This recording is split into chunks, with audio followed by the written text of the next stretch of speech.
Hey you guys, welcome back to Southern Latitudes. I'm Robin, and today is a bit of a different kind of video. It'd probably progress over a couple of days, and I have a lot of intermittent things happening. We have some company coming, a couple different sets of company coming, and so I'll be having my workday interrupted with that. Hey buddy.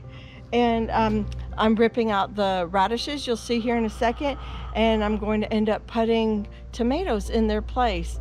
So it's just a bit of a workday project kind of video, but that's how my life is right now. I am also in between things, and you won't see it on this video, ripping out a lot of the bokchoy because some of the bokchoy is going to seed. And I do have to label, I have a lot of things going to seed. So I have lettuce going to seed, but when they drop their leaves, I won't know what variety. So I have to make sure I put a tag or label with each variety right now while I still have the leaves in place. And then I'm going to grab a bunch of the bok choy and I'm going to can that. So just put it in basic water or turkey broth or some kind of broth or something, and get those into quarts and get a whole load of those saved before all of them go to seed. We're going to 90 or 91 degrees today and tomorrow. We're almost record-breaking highs. And it's hard to speak some days, right? It's a challenge. And anyhow, I want to get them out of the ground. They're a cold weather crop and they don't belong out there. Same as the radishes. They're doing all that they're gonna do. So time to get them out and replace them with warm temperature type crops. So which are going to be peppers, tomatoes, eventually there'll be okra, and my South Anna butternut squash is going to go up front where the carrots were. And I think, well, that's about it for right now that I can think of. But anyhow, let's roll the footage of me ripping these out.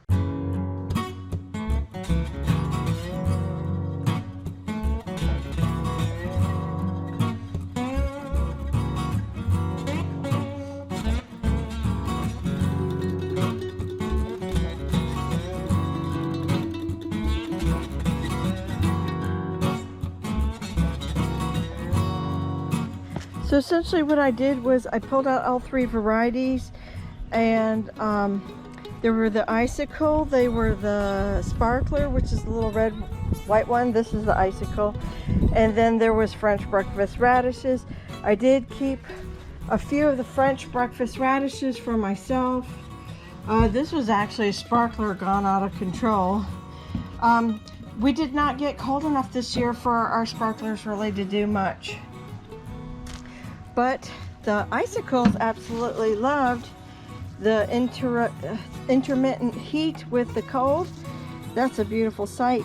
And so a lot of these are going to go and be pickled or fermented. I think it's mostly pickling. And then the tops are all going to my favorite sheep again. I'm going to go back down there and deliver all these, and that'll be a lot of fun. And that makes room now for the rest of my tomatoes to go in, which you'll see in the rest of this video. Hey you guys, welcome back to day 2. I'm carrying way too many things in my hands at once. But oh, the hibiscus is out, so are the ones in the front. Oh, I should show you guys that. It's nice to have them all blooming at once. But anyhow, this is one of my tomato trays. This is the one that had a lot of the cherry tomatoes in it. Here, let's put it down here. Yeah, that'll work. So yesterday you saw the radishes being pulled out, and then I spent a lot of my afternoon trying to give away seedlings. These don't look so good because they got pulled out and then they're dry as can be. We'll try to rescue those. And then I just have these last little bits to give away. And then these over here are all going in maybe today or tonight. I'm really pressed for time, but I just have a couple hours, and these can go in the garden where the radishes in the middle section is. And then we also gave away all the early golden cabbages to one of my friends just starting her garden up for the first time. And then I have these other capture cabbages. These are for me And I'm slowly making space up front. I might have to up pot these though. But these can go right in the ground today. And so fortunate we gave away all these rows of, well, in the Bokchoy the other week, but we did Everglades tomatoes and Napa Chardonnay cherry tomatoes. Oh, and so speaking of that, I don't know if I actually updated you guys, but let me be careful walking in here. But I figured out what my mystery plant is, and I thought it might be blue cream's berry because of the dark shoulders on these. Can you see that? The dark shoulders. And I thought that's what it was. And oh my goodness, is that for sure? Maybe I got two babies in here, because the other ones for sure were Napa Chardonnay. Oh, here we go. Look. Oh, that's eaten out. Okay, that's not a good example, but I'm pretty certain I have Napa Chardonnay in here, and I have Blue Cream's berry cherries. So do you see the little bit of bluish tint on those shoulders? But the first set I ate in here, wherever they are, they were just straight up yellow. I think I fed them all to the grandbaby the other day. Sorry, I didn't leave any for you guys to see. So I think perhaps I have two babies side by side in here. And anyhow, so you see, it's a volunteer. It has a lot of vigor to it. It is over my head, so this is probably up here, maybe 5'6", 5'7", and it's already cascading over. We're having, you might have seen that video where these got tied up, and then when I did, they came too far forward, so we also had to tie this side down to the board right back there. So anyhow, that is not what day 2 is supposed to be about. But and I'll just set these down right now, but I need to pull out my bokchoy. And my bokchoy, oh, everything needs watering. I'm watering every day. And do you see how dry this is? Do you see that? This part's a little bit more moist, but these outer sides are drying up every day. The lettuce is drying up. That's got to go in a green stock, but that's not today. So here is bokchoy. And I've sold a bunch. I've given away a bunch. Actually, yeah, I've given away a lot more than that. And I've preserved some. And this is the bloom on, this is the green, Shanghai green bokchoy. So the blooms are coming along nicely. But look, I'm gonna lose them. We're 89 to 90 degrees today, and they're starting to lose their beautiful shape. I mean, they are beautiful, but you see this? They're losing their sort of smaller dimensions, and they're growing upward. So, oh, and look, more seeds in there. We have got to pull these out today, if that's the only thing I do besides also watering. So let's put you on time lapse. And I'm just going to yank it. Oh, I gotta go get my shears. But I gotta go pull every single one of these. I'm gonna blanch them for just probably 3 minutes or something. And then I'm gonna vacuum pack them in sections of probably four plants per vacuum bag.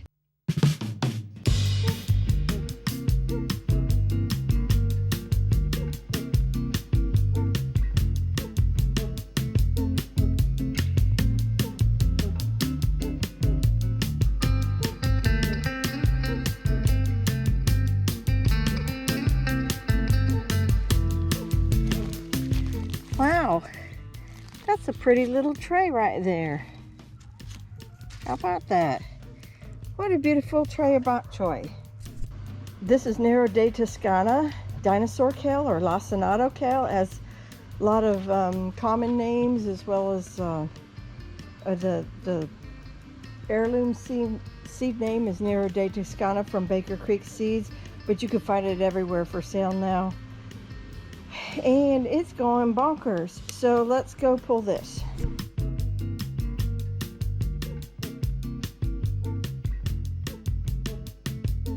Buddy's like, what do you have? What do you have? It's not food. It's Red Lady Papaya. And I want to thank Amber for doing a swap with me. You did not have to do that. I mean, I was happy to just give you guys and the gardening club donate, you know, tomatoes to you guys. But she was sweet enough to offer up some seedlings as a way to thank me back. So I love seed swaps or plant swaps. It's all good. I love it. And this is not a variety already in my yard, and this is a little bit shorter, a little bit better. So I'm hoping for better things with it. Over here I have the Caribbean Red Papaya. It had a third stalk which died last year. It was quite tall. It was probably well past its prime. But this is really beautiful and tropical looking, but the wasps have, what do you call them, papaya wasps or something, have stung the fruit, and I've barely gotten any fruit in the 3 years that it's been here. And as you can see, it gets very, very tall. And so I'm hoping the red lady will change some of that for me. What else did I want to show you? Oh, I wanted to show you, look at my little Pickering Mango. So there's a lot of bloom, and of course we won't let her fruit up or anything. She's still pretty small, but look, there's bees on there. You seen? I hope you can see that bee on there. Not bumblebees, honeybees, but this is just a little, some kind of bee. And then the green bees are doing a fantastic job over there on my Biden's elbow. So that's neither here nor there. Now I'm kind of waiting. We've been in quite a drought, and so these trees have been extremely thirsty. This right here is the dwarf everbearing mulberry, and I took the hose and I just left them on each one of the fruit trees going all the way down the line, just trying to help them survive this drought we're in. And I see that since I did that just 3-4 days ago, it has put on quite a bit of new growth compared to just sticks. And this one is just starting to come out too. This one, I don't know, this tree's never been as healthy as this one, so we let it go. And then jelly fig here, the Scarlet Beauty plum just flushed out new leaves. Oh, I was supposed to save this for a garden tour or something. And here's some plumes. We'll see if they come out. I have not been hand pollinating that tree, but I did hand pollinate a little bit of the sun red nectarine, and as you can see, there is some fruit set from that. I probably should get back out here and do it again, but maybe the bees are doing their job this year. Look, I got a little bit more. Oh, that's a tough angle for you guys.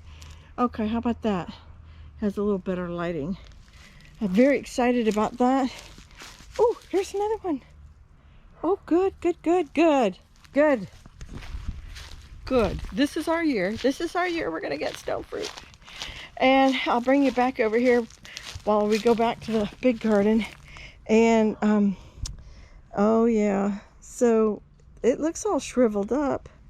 It's dropped a lot of fruit. Oh, I knocked a couple off, but then it dropped fruit too. It got a good soaking of water around the base. Here's some new blooms. That'll be nice. And the rest of the tree's just really slow to wake it up. I don't know why. That's kind of funny. Just that one was coming alive first. But in the end, you know, hopefully we'll be getting some rain here. Desperately needing rain. I mean, we had the frost, and then next thing you know, none of these trees have had like deep soaking of rain. Oh, look. Okay, we'll have to come back and do a garden tour later. Everything looks so dry in spite of watering it. Okay, so that is done. Let me show you project number 3, and then we'll call it quits, and I'll go in the house and start blanching. So, we need to go in the shed. I am looking for my plant labels. So what's going on here is that I have in this heat a bunch of lettuce also going to bulbs. But I noticed this little problem I was having last year. By the time the seeds are done drying and I'm ready to pick them, there's no leaves on the plant, and I can't remember which variety was which. So I thought, I'm going to get smart this year, and I'm going to tag them so I am certain which variety is which. And then that'll be a whole lot better. All right, and this makes it so much easier when I go to collect seed. I'll know what's what. Now this one I will probably know, but I'm still putting it there. And over here I will know that this is the Merlot. Hold on, I need two hands. This right here is my Crispino lettuce.